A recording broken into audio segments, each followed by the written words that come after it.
things about that podcast, bro, which should be written in gold. People are talking about we need to get justice through a system that we're living in. Yeah. But the seerah of Rasul, dude, it was so simple and so profound that Muhammad sallallahu was he saying, hey, we need to get justice from these people here, or are we bringing justice to this whole Arabian Peninsula and eventually the world? Right. That is such, dude. That is such a crucial. If you don't look at the seerah in that sense, everything else that you build upon your seerah is gonna, dude, I'm sorry to say this, we're gonna become like hippies, like, oh, it's all about love, it's all about love, we only have to love, Islam is peace. I'm not saying that's wrong, but that's where your vision of Islam ends. I laid out the negotiation tactics that the Quraysh used with the Prophet, and we've talked about how the pragmatists would have accepted those offers that the Prophet was given by the Quraysh. Yes. You worship your God 1 year, and when we worship our God 1 year. And that would have been perfectly acceptable with many Muslim leaders today. And even the infamous story about Abu Bakr, Muhammad and Banu Shayban. Yeah. Right? When they meet the tribe Banu Shayban, Abu Bakr says, and he knows the tribesmen of Banu Shayban, right? Muthanna and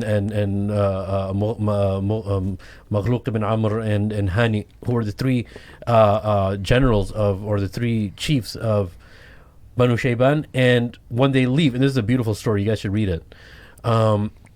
When they leave, and Abu Bakr, he says, Ya Rasulullah, let's just agree with them right now. And they're the most fiercest, they're the most fiercest tribe that we know of. If we get their protection, no one can mess with us. If you just agree with them now on something, we can eventually change what they're going to think. Right? And Rasulullah, he said, no, this deen is only for somebody who takes it as a whole.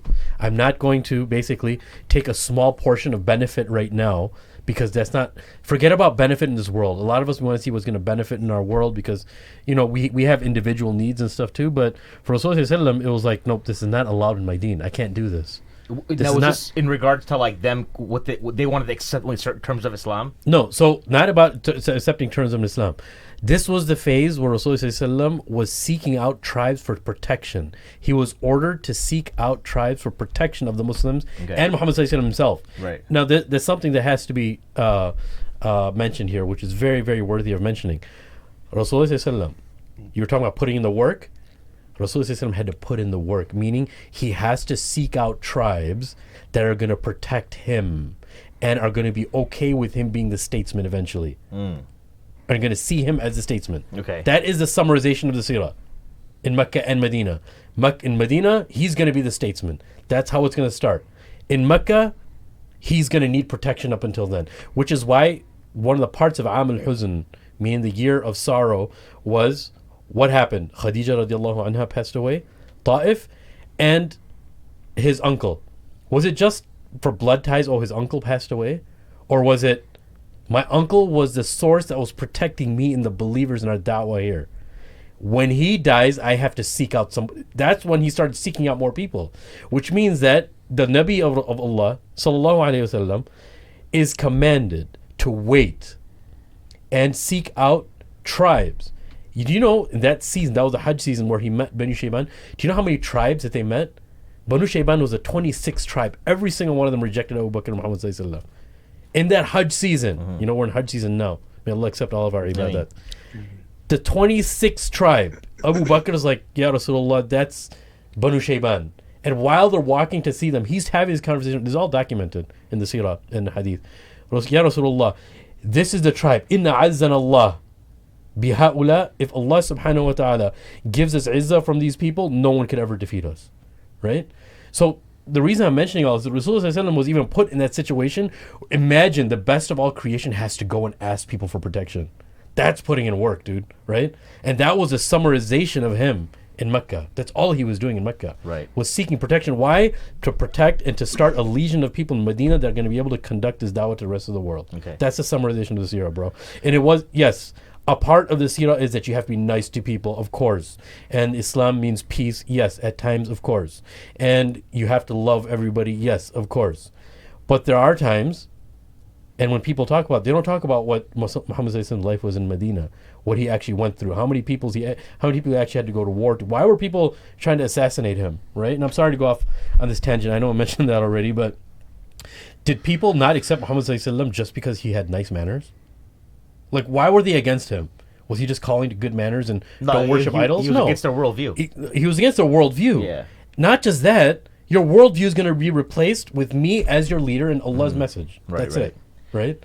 And that's something that I think the seerah has to be taught. But anyway, so that brings into that portion. That's why I love that portion of justice that you mentioned, that we didn't go out seeking justice.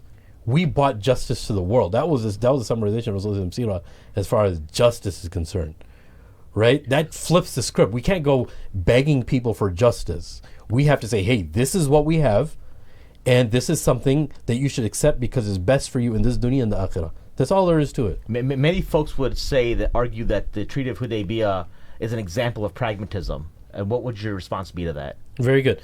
So when people say, and I know this, and it's on the face value, it's a very good comment to make and a very good argument, right? That in the Treaty of Hudaybiyah, but we have to remember the Treaty of Hudaybiyah was an order from Allah, right? What do I mean by that?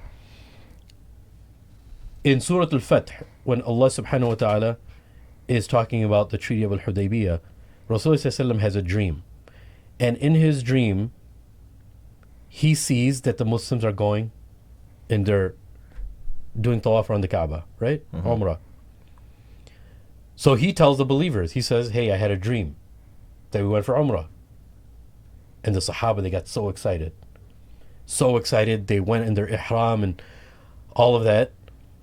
And even to the point where they weren't even carrying weapons to show that they're not going to go to war.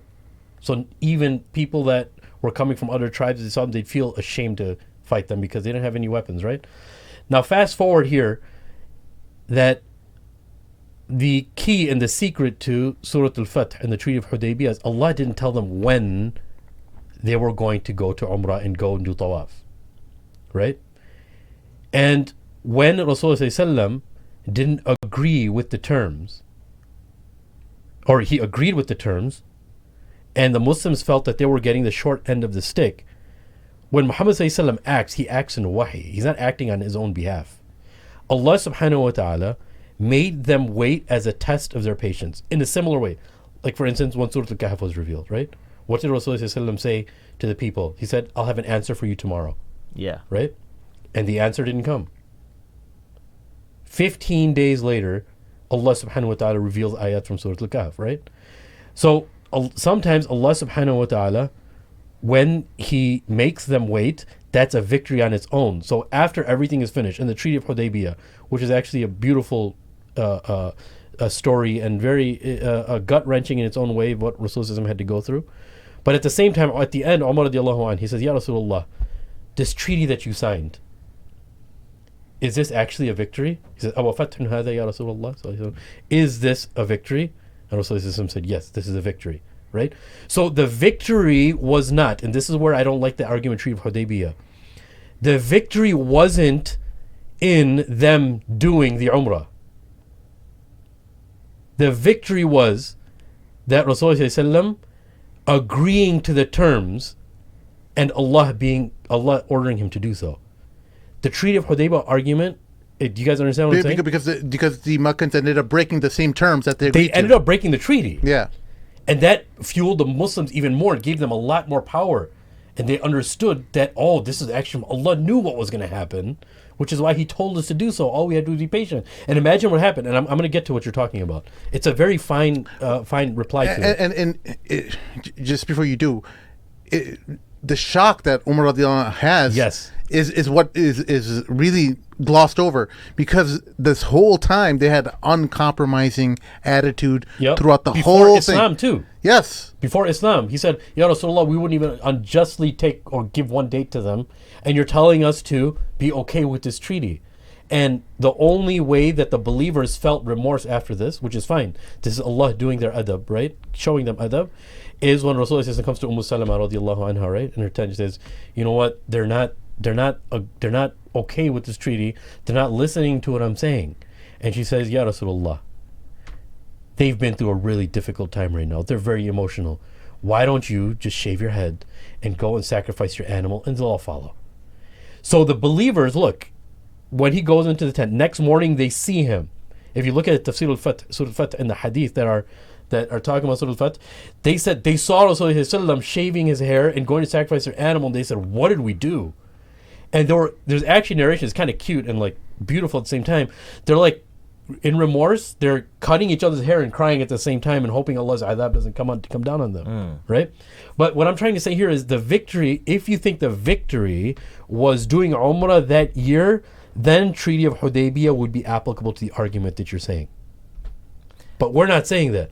We're saying that whatever Allah decides, that's what Rasulullah was ordered to, whether the believers like it or not. Okay, so people would say, I think people would say that anything that the Prophet ﷺ does is wahi, right? Yes. We believe that. So why is Hudaybiyah specifically different in that regard? Because people want to use, because we say the Quran is an eternal text. Okay. Right, it's applicable. We can take lessons.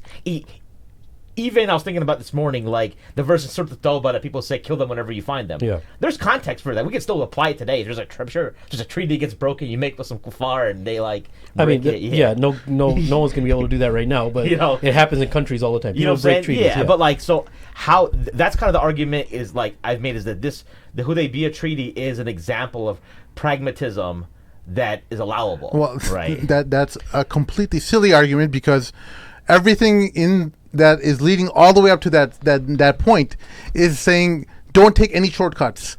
Don't take any shortcuts. Even the one army that said there was one tribe near Persia who was incredibly powerful. Banu Qurayza was it? I can't remember the name. They were towards the Persian Empire, and the Prophet ﷺ approached them for power. And that's they said, Bani Shayban. Bani Shayban, right? Yeah. And they said, you know what? We'll do everything except attack the Persians. Yes, that's Banu Shayban. We'll do everything. So the Persians used to employ them. Okay. Persians used to send them gifts because they used to protect the border so the Arabs wouldn't go into Persia and cause skirmishes and problems. Right? So they actually paid them. Okay. Right? That's how much power they had. We'll fight the Romans. We'll fight everyone. We won't fight the Persians. We won't fight the Persians, and he still wouldn't take that offer. That's the best offer you could get on the table. You can't even dream of that kind of offer, dude. The Prophet ﷺ said, "Hey, if that was the case, he would have obtained power from them and went to Persia. Yeah, went to Persia later on, or some other pragmatic way where he could have. Because if he sides with them, then he's on the side of the Persian Empire, which is a very powerful empire, obviously, right?"